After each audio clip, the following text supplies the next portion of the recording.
오늘 12월 첫째 주일입니다. 제가 정말 반가운 분 한 분만 제가 소개하고 우리 설교를 하려고 하는데, 한 분 누구냐면 허병천 장로님 교회에 나오셨어요. 지난해 머리 수술하시고 지금 또 건강을 회복하셔서 예배 자리에 나오셨습니다. 장로님 잠깐 자리에 한번 일어날 수 있겠습니까? 우리 하나님께 영광의 박수 한번 드리겠습니다. 너무너무 감사하고 고맙습니다.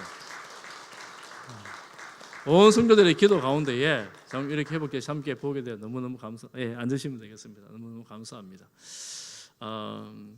오늘 지난 11월 지난 날들 생각해 보면 지나온 모든 것이 하나님 은혜이고 하나님 도우심으로 오늘 이 자리에 오늘 우리가 있게 된 것 같습니다. 여러분, 오늘 이 자리가 누군가는 간절히 있기를 원하는 그런 자리인데 오늘도 우리가 이 자리에 나왔습니다. 이 자리에 있는 것 자체가 주의 은혜임을 믿습니다. 그래서 남은 한 달도 주님의 은혜로 지납시다. 12월은 결산의 달입니다. 여러분 삶 전체를 돌아보고 한 해를 돌아보고 결산하는 달인데 여러분, 그래서 제가 어떻게 우리 성도님과 함께 인사할까 고민하다가 이렇게 생각을 했어요. 우리가 결산하는데 감사함으로 결산을 하면 좋겠다, 이런 마음이 들었어요. 그래서 우리 이렇게 인사 한번 하면 좋겠습니다. 감사로 결산하는 한 달 되시기 바랍니다. 괜찮습니까? 우리 그렇게 인사하겠습니다. 감사로 결산하는 한 달 됩시다. 아멘. 여러분 삶이 온난해 지나면서 고맙고 감사한 일이 12월 달에 더 많아지기를 축복합니다. 요즘 언론에 보니까 팬덤 정치라는 말이 약간 나오더라고요. 제 뜻을 찾아보니까 일부 극성 지지자들의 입김으로 행하는 정치 행위, 이렇게 정리를 해놨어요. 예수님을 보면서 예수님도 팬덤이 있었구나, 이런 생각이 들었습니다.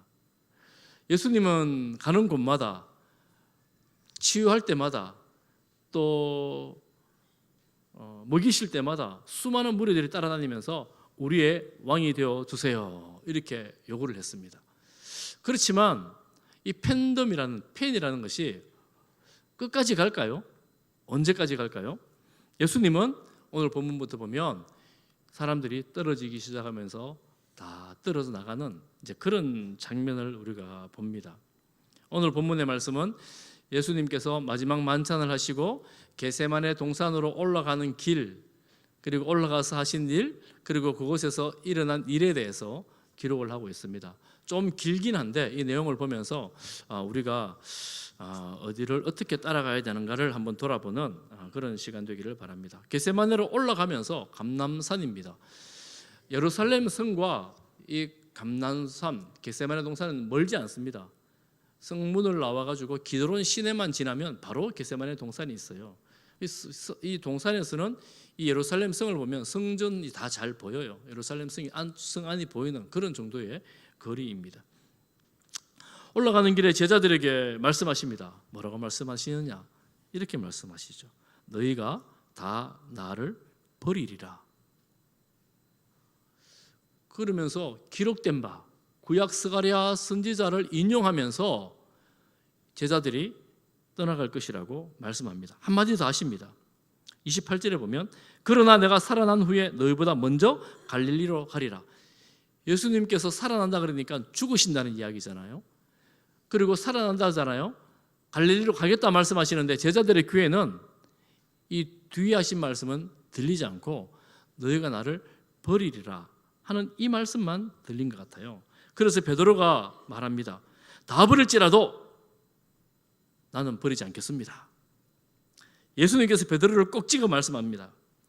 오늘 이 밤에 닭이 2번 울기 전에 내가 나를 3번 부인할 것이다.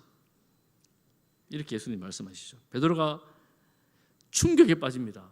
왜냐하면 여러분 지금 식사한 지가 마지막 만찬이 얼마 지나지 않았거든요. 마지막 만찬 때 주님 뭐라고 말씀하셨습니까? 너희들 중에 한 명이 나를 팔 것이다 그랬거든요. 나를 팔 것이다 그랬는데 누가 팔지 아직 아무도 몰라요.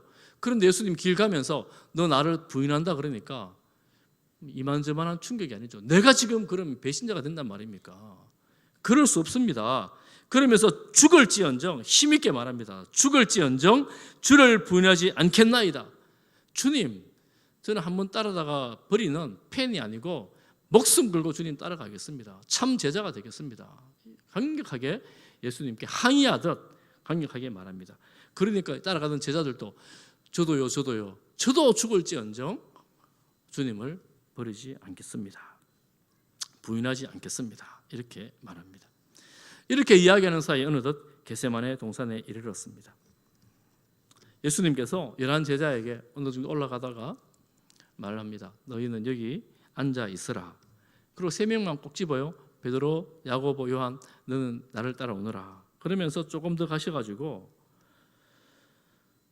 놀라시며 슬퍼하시면서 말씀하십니다. 예수님은 이 3명의 제자들에게 예수님의 속 마음을 열어 보여줍니다.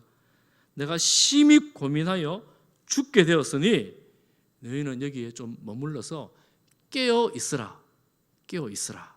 이렇게 말씀하시고 예수님은 따로 떨어져서 기도하러 올라가십니다. 예수님께서 올라가시는데 또 한 가지 요청하는 게 있어요. 조금 더 있다가는 예수님이 이렇게 말씀하십니다. 깨어서 기도하라. 깨어서 기도하라. 예수님은 이 슬픔 그리고 이 긴장된 마음을 가지고 기도를 하시는데 제자들도 깨어 있기를 바랬고 기도해 주기를 간절히 바랬습니다.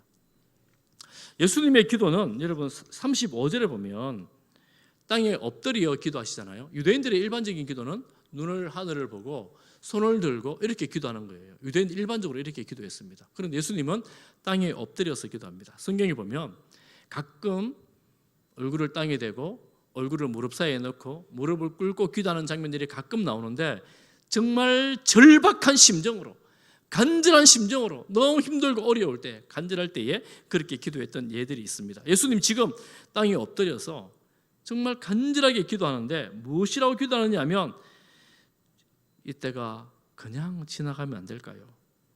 아빠 아버지요, 정말 평소 때보다 더 친밀함으로 아빠 아버지요, 아버지 모든 것 하실 수 있지 않습니까? 모든 것 가능하지 않습니까? 이 잔을 내게서 옮기시옵소서. 이 길, 이 잔이라는 것은 지금 앞으로 해야 될 일들인데 이 길을 내가 가고 싶지 않습니다. 내게서 좀 옮겨주십시오. 그렇지만 나의 원대로 마시고 아버지 원대로 하시옵소서. 여러분, 이 예수님의 이 지금 상황은 정말 슬프고 마음이 아프고 힘듭니다. 좀 당혹스러워요. 왜냐하면 여러분, 스데반이 순교하는 순간에 이렇게 마음이 힘들지 않았습니다. 예수님을 따르던 제자들이 그리고 많은 순교의 이야기를 보면 이렇게 고통스럽지 않았어요. 영광스럽게 그 순교를 죽음을 받아들입니다.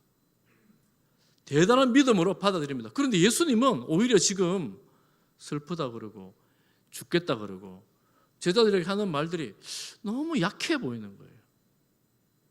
좀 그렇지 않습니까? 아니, 예수님이면 당당하게 주님, 제가 온 인류 구원을 위해서 이 길을 가겠습니다. 이러면 얼마나 좋았겠어요?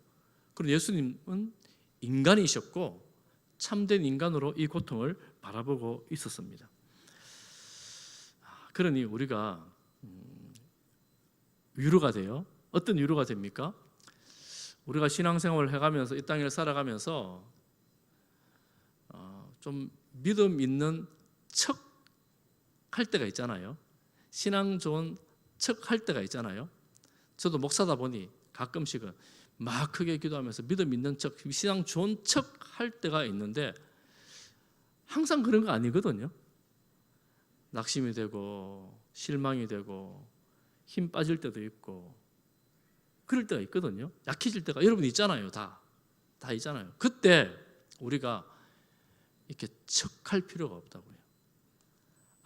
예수님도 제자들 앞에서 속마음을 열어 보여주시는데 아이고 참 많이 힘드셨구나. 제자들은 굉장히 당황스러웠을 거예요. 평소에 보지 못한 모습이니까. 많이 힘드셨구나, 예수님께서. 그럼 우리도 힘듭니다.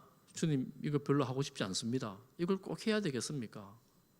참 마음이 너무 힘들어요. 어려워요. 나 못할 것 같아요. 이거 내가 하고 싶지 않아요. 이럴 때가 있다는 거예요. 그럼 그렇게 하는 거예요. 그렇게 하는 거예요. 그렇게 해도 괜찮아요. 그런데 예수님과 우리와 차이점 한 가지가 있다면, 그러나 아버지의 뜻대로 되기를 원합니다. 이 기도를 예수님이 이 본문에 나오지 않지만 다른 복음서에 보면 땀방울이 핏방울 떨어져 기도합니다. 오늘 본문에 보면 1시간 정도 기도하신 것 같아요. 이 3번 기도하시거든요. 그러니 예수님은 이 짧은 내용의 기도를 가지고 사력을 다해서 기도하는 거예요. 여러분 옛날에 부흥회 가보신 분들, 기도해 보신 분들 온몸에 땀에 젖어있는 기도 이런 거 해보셨잖아요. 뇌가 다 젖어가지고 막 땀이 흥건한 그런 기도 아마 해보신 분들이 있을 거예요. 그 정도 기도해도 예수님처럼 핏방울 떨어지듯 이런 기도는 우리가 잘 해보지를 못하잖아요. 이런 얘기 소나무 뿌리 한 개 뽑아야 된다 이러면 산에 가서 막 그런 해본 분들 있잖아요. 땀 뻑뻑 흘러가면서. 그런데 그렇게 예수님이 기도하실 내용인가? 그만큼 힘들었다는 거예요. 그만큼 힘들고 어렵고 고통스러웠다는 거죠. 아버지의 뜻을 이루기 위해서 예수님이 이 길을 이렇게 가고 있습니다. 그런데 이 갈등과 이 고통을 제자들이 알 리가 없습니다. 전혀 모릅니다. 예수님 와보니까 자고 있어요. 또 와보니까 또 자고 있어요. 또 와보니까 또 자고 있어요. 38절 말씀을 같이 한번 읽어보겠습니다. 오늘 제목을 제가 이 본문으로 정했는데 38절을 같이 한번 읽어보겠습니다. 시작. 시험에 들지 않게 깨어있어 기도하라. 마음에는 원이로되 육신이 약하도다. 지금 자고 있는 제자들, 예수님 조금 전에 그랬잖아요. 너가 좀 그냥 여기 있으면서 깨어있어라, 깨어있어라, 기도해달라. 그러는 다 자잖아요. 예수님이 나무라지 않습니다. 책망하지 않습니다. 너희들 어떻게 내 말을 한 번도 그렇게 못 들어주냐, 어떻게 너희들 그럴 수가 있냐, 나무라지 않으시고 너희들 마음은 간절한데 참 육신이 약하구나, 지쳐있구나, 눈꺼풀이 많이 무겁구나. 세상에서 제일 무거운 게 우리 눈꺼풀이를 하지 않습니까? 그러니 이 위로를 해주시는 거예요. 뭘 하지를 않으시는 거예요. 그러면서 마지막에 오셔서는 이제는 쉬라, 이제는 쉬라 이렇게 말씀하십니다. 그리고 42절 같이 한번 읽어봅니다. 42절 시작. 일어나라 함께 가자. 보라 나는 파는 자가. 일어나라 함께 가자. 그리고 눈을 떠서 몇 걸음 옮겨보니까 저기 횃불들이 보이고 무리들이 몰려옵니다. 맨 앞에 유다가 서 있고 그 뒤에 중무정한 사람들이 따라오고 있습니다. 유다가 오더니만 예수님에게 입을 맞추며 인사합니다. 선생님. 그런데 이미 약속된 거예요. 입 맞추는 자가 예수니까. 성경에 보면 이렇게 나오죠. 입 맞추는 자가 예수니까 그를 잡아 단단히 끌어가라. 예수님의 능력을 유다가 알거든요. 너희들 잘못하면 놓칠 수 있으니까 능력 있는 사람이니까 단단히 끌고 가라. 내가 누군지 확실히 보여주겠다. 이렇게 짜맞추고 입을 맞추는 겁니다. 여러분, 입 맞춤은 스승을 향한 존경의 표시입니다. 그런데 유다는 그에게 입을 맞추면서 예수님을 잡아가는 표시가 되도록 합니다. 어떤 분이 이렇게 글을 썼어요. 이 유다의 입맞춤이야말로 윗선의 극치에 이른 것이다. 비겁함, 간사함의 표시가 된 것입니다. 마침 그러고 있을 때에 베드로가 이들을 보고 칼을 빼들고 휘둘렀습니다. 누군가를 향해서 휘둘렀는데 알고 보니까 다른 복음서에는 그가 제사장의 종 말고라는 사람이고 귀가 떨어져 버렸어요. 그래서 예수님은 그의 귀를 고쳐주시면서 이렇게 말씀하십니다. 본문에 나오지 않지만 마태복음 26장 52절에서는 예수께서 이르시되 내 칼을 도로 칼집에 꽂으라. 칼을 가지는 자는 다 칼로 망하느니라. 베드로가 예수님과 했던 약속을 얼마 전에 했던 약속을 지키기 위해서 내 생명을 걸고 주님 따르겠습니다, 주님 부인하지 않겠습니다, 약속을 지키기 위해서 칼을 빼들고 쳤는데 예수님이 그러지 말아라. 오히려 예수님이 책망하는 거예요. 베드로 입장에서 얼마나 난감하겠습니까? 그 다혈질 베드로가 내 말을, 사나이가 지키겠다는데 예수님 그렇게 말씀하시면 이거 어떻게 하라는 겁니까? 오히려 49절에 보면 너희들이 평소에 이 잡으러 온 사람들을 향해 말합니다. 너희가 평소에 내가 성전에 있을 때 잡지 않았지 않느냐? 그렇지만 지금은 내가 잡혀가겠다는 겁니다. 왜냐하면 이는 성경을 이루려 함이니라 하시더라. 그러고 보면 오늘 예수님 십자가로 가시는 이 길에는 온통 하나님의 뜻, 성경을 이루는 이야기로 가득합니다. 제자들이 흩어질 것이라는 말씀, 구약의 예언을 인용하죠.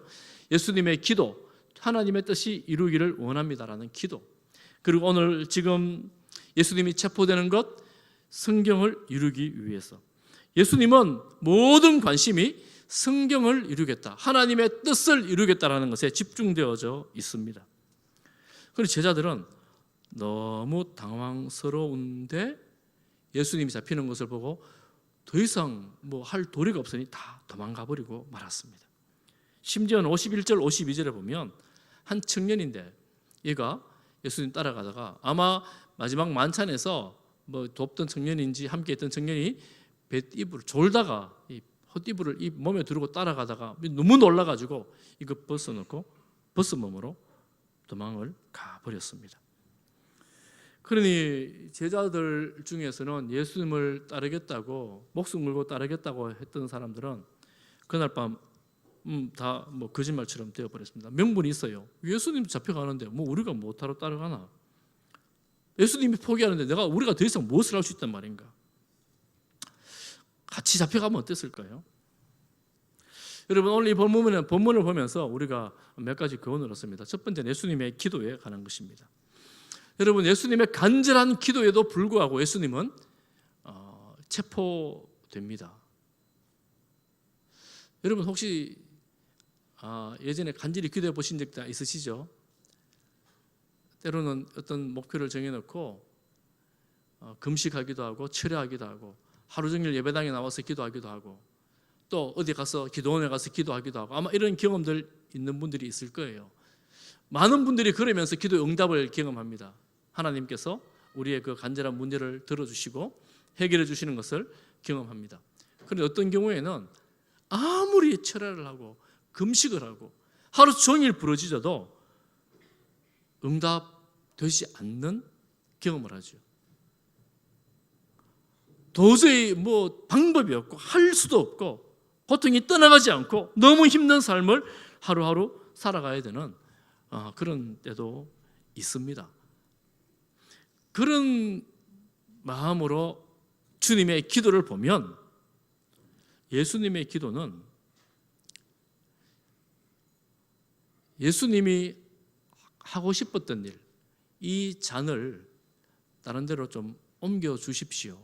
제가 지금 가고 있는 이 길은 제가 가고 싶지 않습니다라는 예수님의 요구를 관철시키는 기도가 아니라 하나님의 뜻을 이루어 주옵소서라고 하나님의 뜻을 이루려는 피 끓는 그런 간절한 기도였다라는 거예요.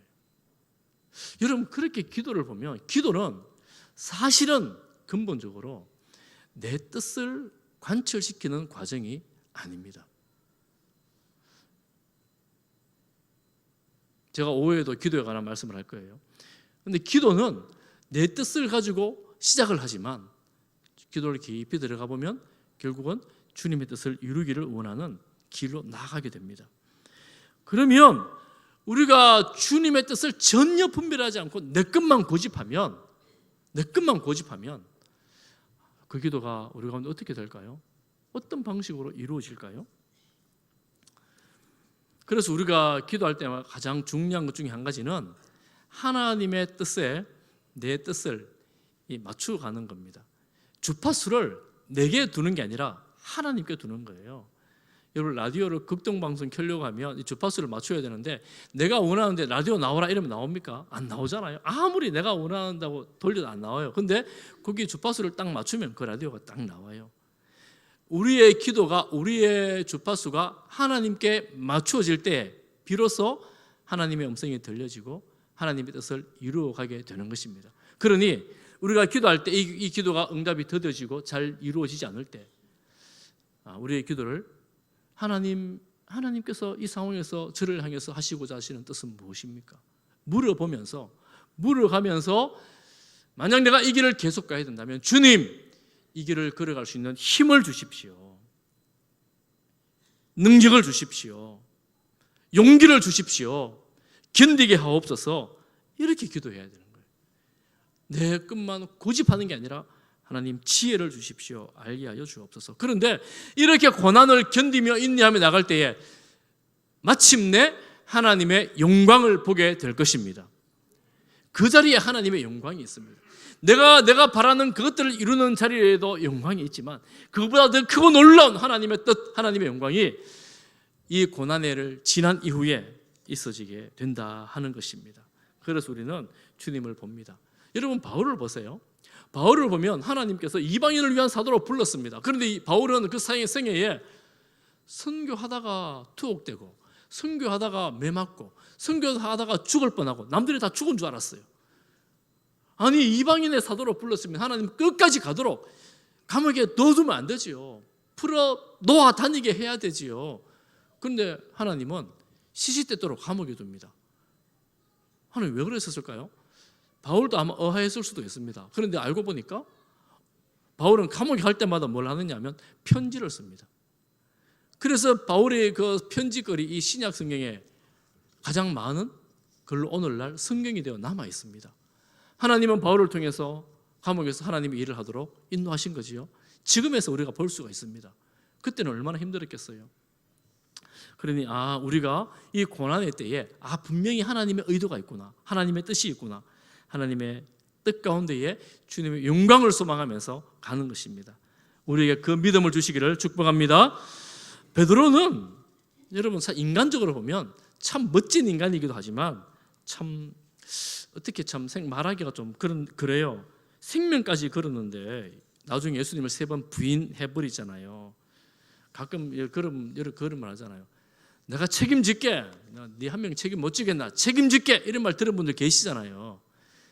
그 책임 잘 지시던가요? 책임 잘 지던가요?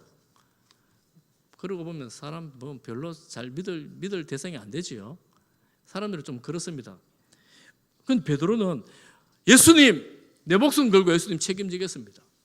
딱 그랬는데 하루도 지나지 않아서 책임은 고사하고 부인을 해버리잖아요.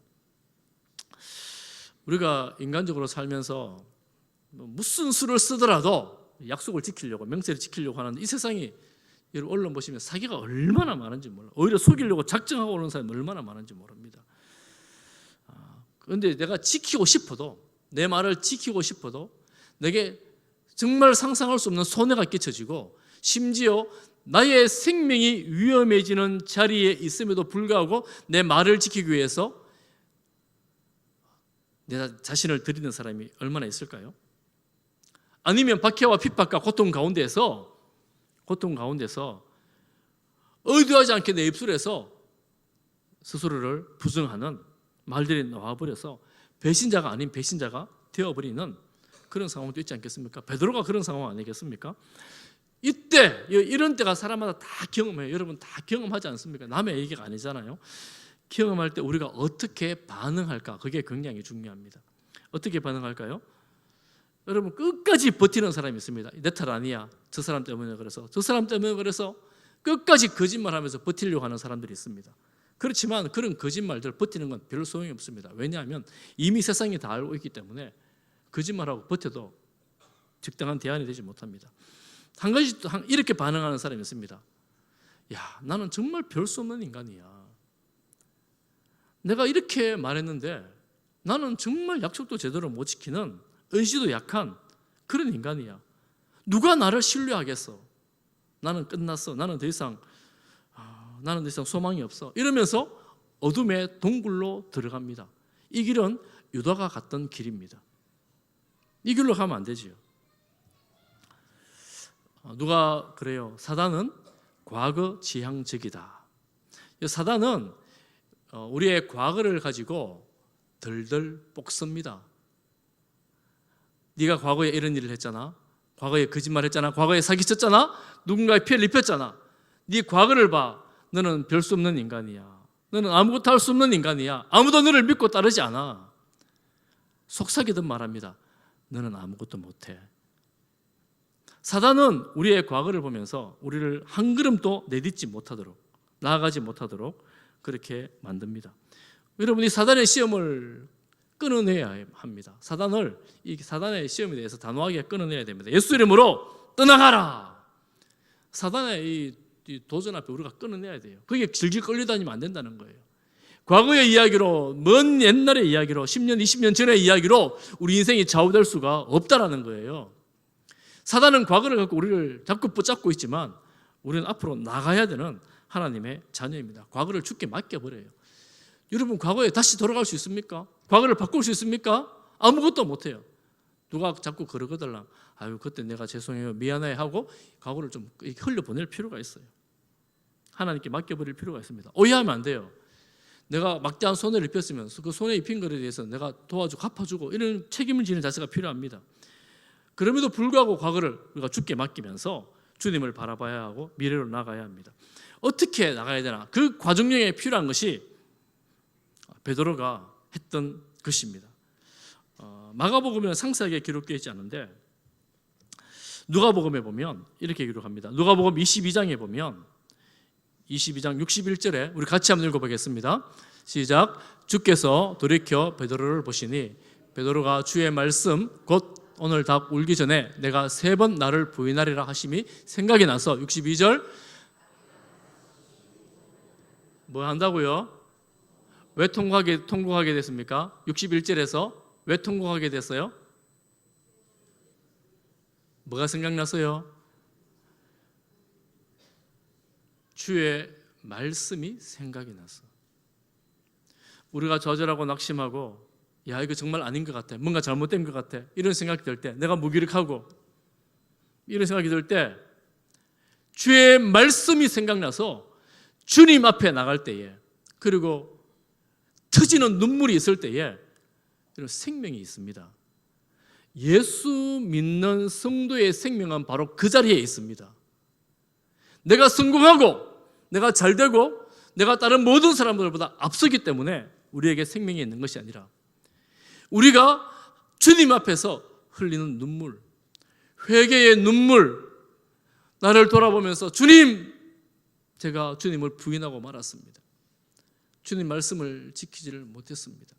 이런 안타까운 눈물이 있을 때에 그 자리는 생명의 자리가 되어집니다. 그래서 성도들은 내가 왜 이렇지 나는 안 되는가 봐 라는 자기 연민에서 시작하여 회개의 눈물에서 승리의 고백을 할 수가 있습니다. 왜냐하면 그런 나를 여전히 사랑하시고 여전히 품어주시고 여전히 인도하시기 때문에 그렇습니다. 여러분, 주님 보십시오. 주님은 예수님을 팔 것을 알았지만 유다에게 가서 떡을 나눠주고 잔을 나눠줍니다. 유다의 발을 씻어주십니다. 그리고 제자들 다 버리고 떠날 것, 부인할 것 알지만 베드로, 요한, 야고보 따로 불러가지고 특별히 대우하시죠. 그리고 마지막에 유다를 만나기 직전에 이들이 금방 나를 버리고 떠날 것을 알지만 뭐라 그랬어요? 일어나라, 함께 가자. 아니, 예수님 어떻게 이럴 수 있죠? 제자들 보면서 혼내야 되는 거 아니에요? 너희들 어떻게 그럴 수 있니? 내가 너희들에게 해준 게 얼만데, 내가 너희들에게 보여준 기적이 얼만데, 내가 어떤 말로 너희들을 가르쳤는데 어떻게 너희들이 나를 다 배신하고 떠날 수 있니? 한마디 쏟아내야 되는 거 아니겠습니까? 그런데 예수님 쏟아내지 않습니다. 일어나, 함께 가자. 금방 도망갈 자일지라도 일어나, 함께 가자. 예수님은 끝까지 데려가시는 거예요. 그래서 우리가 예수님은 미래지향적이라는 걸 알 수가 있어요. 사단은 뭐라 그랬어요? 과거지향적. 예수님은 미래지향적이십니다. 지금의 모습을 보면 가능성이 없어요. 가능성 제로. 뭘 믿고 따르겠어요? 뭘 믿고 불러가겠어요? 그런데 이들이 나중에 예수 그리스도의 복음을 들고 딴 것까지 나갈 나의 제자들, 사도들이 될 거라는 걸 예수님을 보시기 때문에 이들을 버리지 않습니다. 이들과 함께 가기를 원하십니다. 오늘 예수님 우리와도 마찬가지입니다. 우리의 과거, 우리의 지난 일, 심지어 죄악까지도 그것만 생각하면 숨고 싶은 그 수치심, 두려움들, 이것까지도 주님 아시고 계시잖아요. 다 몰라도 주님 아시잖아요. 그럼에도 불구하고 우리에게 말씀하십니다. 함께 가자. 나와 함께 가자. 그러니 우리는 어떻게 해야 됩니까? 어떻게 해야 돼요? 함께 가면 돼요. 주님 함께 가면 돼요. 주님 눈이만 보이면 내가 무슨 수를 쓰더라도 함께 가겠는데 눈이 안 보이잖아요. 어떻게 주님과 함께 가요? 여러분 제자들이 다 도망가잖아요. 힌트가 여기에 있습니다. 여러분 도망가지 마시기를 바랍니다. 주님 버리지를 마시기를 바랍니다. 가끔 그런 분들이 있어요. 내가 예수님 믿어보고 따라보니까 예수님 별 수 없더라. 예수님 믿는다고 좋은 일도 안 생기고, 예수님 믿는다고 기도해도 뭐 이런 일도 안 되고, 내가 바라는 거 안 되고, 믿는다고 뭐 특별한 일도 안 생기고, 세상 다른 교회들 보니까, 목사들 보니까, 장로들 보니까 다 이상한 사람들인 것 같고 믿을 수 없어 라고 단정하고 떠나가는 사람들이 있어요. 여러분 떠나가지 마시기를 바랍니다. 무슨 일이 있어도 주님 붙들고 주님 안에 나오시기를 바랍니다. 어떤 사람들이 여러분을 실망시킨다 할지라도, 여러분 믿음을 떨어지게 한다 할지라도, 사단이 유혹하고 시험한다 할지라도 잠시 빠질 수 있고 유혹에 넘어갈 수 있지만 주님 떠나가지를 마시기를 바랍니다. 주님께서 여러분 포기하지 않습니다. 예수님 포기하지 않습니다. 제가 자주 말씀드렸잖아요. 내가 주님 손잡고 가는 게 아니라 주님께서 우리 손잡고 가시기 때문에 끌고 가실 거예요. 그런데 내가 애써 주님을 왜 떠나가요? 죄를 지었더라도, 실패했더라도, 좌절 중에 있더라도 여러분 주님 떠나지 마십시오. 주님 안에 있기를 바랍니다. 지금 당장 주님이 느껴지지 않는다 할지라도, 주님의 음성이 귀에 들리지 않아도 주님 떠나가지 마시기를 바랍니다. 이 사건 이후에 예수님 십자가 죽으십니다. 그렇지만 부활하십니다. 그리고 성령을 부어주셨습니다. 우리도 마찬가지입니다. 우리가 주님의 부활에 동참할 주님의 백성들입니다. 주의 성령을 우리에게 부어주셨습니다. 그러니 우리는 주님의 자녀들로, 주님의 백성들로 주님 안에 살아갈 성도들입니다. 할렐루야. 여러분 주님 떠나가지 마시기를 바랍니다. 세상을 돌아보면 이제 그만할까 이런 생각 들 때가 많이 있어요. 그런데 여러분 그만하고 포기하시면 안 돼요. 끝까지 주님 안에 주님과 함께 살아가시기를 바랍니다. 여러분 누구를 따르고 있습니까? 이제 결론이에요. 누구를 따르고 있습니까? 베드로는 큰 소리를 쳤는데 그 두려움 앞에서 굴복하고 말았습니다. 예수님은 그 십자가로 가는 이 겟세마네 기도의 동상에서 유다의 배신, 제자들이 떠나감 너무 외로웠어요.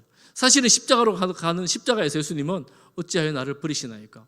하나님도 예수님 앞에 응답하지를 않으셨습니다. 그러니 너무 처절한 고통, 처절한 외로움 가운데 홀로 가신 그 길이었습니다. 그런데 그럼에도 불구하고 기도함으로 그 길을 가실 수가 있었어요. 그러니 기도에 실패한 베드로는 부인에 이르게 되고, 기도에 성공하신 예수님은 그 길을 가게 된 것입니다. 여러분, 예수님이 욕망이 없었던 게 아니잖아요. 가고 싶지 않으셨잖아요. 욕망을 이기는 그 길이 바로 기도입니다. 여러분, 세상의 욕망이, 유혹이, 시험이 우리에게 올 때 우리 마음속에 꿈틀거리는 이 욕심들, 탐심들 이길 수 있는 유일한 길이 기도예요. 하나님의 도우심이에요. 여러분, 내 욕심을 어떻게 이겨요? 내 안의 욕망, 이걸 어떻게 이겨요? 이 명예심, 공명심, 때로는 허영심, 이거 어떻게 이겨요? 주님 앞에 기도하지 않으면 우리가 이길 수가 없습니다. 그러니 여러분 기도할 수 있기를 축복합니다. 그럼 예수님은 어떻게 기도했습니까? 여러분, 가룟 유다가 그 밤에 어떻게 거기를 정확하게 찾아갔어요? 예수님은 예루살렘에 올라오시기만 하면 수시로 겟세마네로 가셨어요. 감람산으로 가셨습니다. 때로는 홀로 가시고 때로는 제자들과 함께 가시고, 제자들이 알았어요. 이 시간에 예수님은 저 자리에 계신다. 여러분, 자녀들에게 혹시 물어보면, 지금 자녀들이, 부모님들이 너무 많으셔가지고, 우리 어르신들 많으셔가지고, 누가 이 시간에 부모님 어디 계시노? 그러면 자녀들이 뭐라고 대답합니까? 뭐라고 대답해요? 교회에 가서 예배 드립니다. 교회에 계십니다. 이렇게 대답할 거 아니에요. 주일 이 시간은 우리 자녀들에게 우리 엄마 아빠는 예배 드리는 분이야. 너무 잘 알아요. 주일 말고 다른 날 월요일 저녁쯤에 엄마 어디 계시노? 그러면 여러분 어디 계신가요? 아이들이 뭐라고 대답할까요? 텔레비 보시는데요. 화요일 저녁쯤에 아빠는 뭐 하시노? 그러면 아이들이 뭐라고 대답할까요?